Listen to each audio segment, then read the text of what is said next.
திருப்பரங்குன்ற மலை உச்சியில் தீபம் ஏற்ற வேண்டும் என்ற வழக்கில் மனுதாரராகிய ஏழுமலை ராமரவிக்குமார் இதே கருத்தை வலியுறுத்தி நம்மோடு இந்த வழக்கில் இணைத்து கொண்டு வழக்கிற்காக வாதாடிய பங்களிப்பு செய்த அனைவருக்கும் எங்களுடைய நன்றியை வாழ்த்துக்களை தெரிவித்துக் கொள்கிறோம். மாண்புமிகு நீதியரசர் ஐயா ஜி.ஆர். சாமிநாதன் அவர்கள் கொடுத்த உத்தரவு என்பது ஏற்கனவே நடைமுறைப்படுத்தப்பட வேண்டும், அதை நடைமுறைப்படுத்தவில்லை. அவர் கொடுத்த உத்தரவுக்கு எதிராக மேல்முறையீடு செய்த அரசாங்கமும் அறநிலையத்துறையும் இருநபர் அமர்வுக்கு டிவிஷன் பெஞ்சுக்கு வந்தாங்க. அனைத்து தரப்பு வாதங்களையும் இருநபர் அமர்வு கேட்டு விசாரித்து இன்று வரலாற்று சிறப்புமிக்க தீர்ப்பை வழங்கி இருக்கிறது. கிட்டத்தட்ட 100 ஆண்டு போராட்டத்திற்கு கிடைத்த வெற்றி, வரலாற்று சிறப்புமிக்க வெற்றி. அதில் குறிப்பாக சொல்லிய நீதியரசர் பெருமக்கள், இந்த அரசு சமூக இணக்கம் என்கின்ற விஷயத்தில் பீஸ் மீட்டிங், அமைதி பேச்சுவார்த்தை என்கின்ற அடிப்படையில் பிளவுகளைத்தான் அதிகம் உருவாக்குகிறீர்கள்.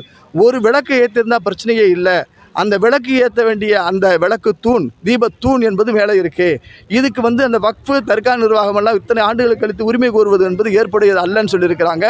ரெண்டாவது, யாருடைய உரிமைகளும் உணர்வுகளும் மதிப்பு இல்லாமல் போகக்கூடாது, எல்லா உணர்வுகளும் உரிமைகளும் பாதுகாக்கப்படணும்.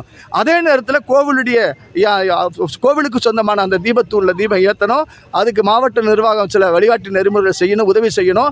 சட்ட ஒழுங்கை காரணமாக காமிச்சு தீபம் ஏற்றுவதை தடுத்தது தவறு அப்படிங்கிற விஷயத்த சொல்லியிருக்கிறாங்க. அது மட்டுமல்லாது இந்த தீபத்தூண் இருக்கக்கூடிய ஏரியா எங்களுக்கு சொந்தம்னு சொன்னதை அவங்க உரிமை மறுத்திருக்கிறாங்க. ஆகவே நான் கோவில் இப்போ ராமரவிக்குமார் பெட்டிஷனர் என்ன சொல்லியிருக்கோம், தீபம் ஏற்ற வேண்டும் என்பது கோவில் நிர்வாகத்துடைய விஷயம். அவங்க ஏற்ற தவறும் பட்சத்தில் டிவோட்டியாக இருக்கக்கூடிய பக்தர்களாக இருக்கக்கூடிய யார் வேணாலும் ஏற்றலாம். நம்ம நீதிமன்றம் கொடுத்த உத்தரவைத்தான் நம்ம அமல்படுத்த சொன்னோம். அதனால் கோவில் நிர்வாகம் தீபம் ஏற்றும் நான் நம்புகிறோம். அந்த விஷயத்துக்காக நீதிமன்ற உத்தரவை மேலும் மேலும் மதிக்காமல் இவங்க மேல்முறையிடுங்கிற விஷயமா இவங்க போனாங்கன்னு சொன்னால் இந்த ஒட்டுமொத்த முருக பக்தர்களுக்கு உணர்வுகளுக்கு எதிராக இந்த அரசு செல்லுங்கிற விஷயத்தை நாங்கள் சொல்லிக்கிறோம். இந்த வெற்றியை தொடர்ந்து 40-50 வருஷமாக போராடிக்கிட்டு இருக்கோம். அனைவருக்கும் நாங்கள் சமர்ப்பிக்கிறோம்.